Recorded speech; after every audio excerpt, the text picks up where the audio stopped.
नमस्कार, आदाब, सत श्री अकाल दोस्तों। जो आप वीडियो देख रहे हैं वो वीडियो थोड़ा सा मोबाइल से डिफरेंट है।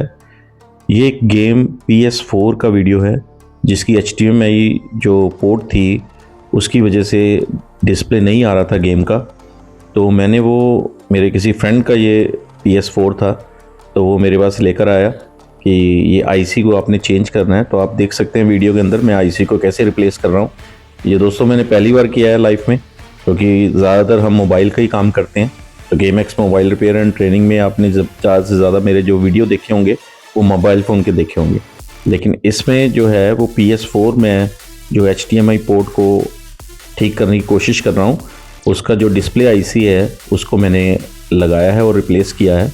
तो आप वीडियो में बड़े ध्यान से देखिएगा कैसे रिप्लेस होता है, कैसे आखिर में जो है प्रॉपर जो है PS4 वर्किंग कर रही है। थैंक यू सो मच दोस्तों, मेरे साथ ऐसे ही बने रहिए इस वीडियो में। Thank you so much and watch the video.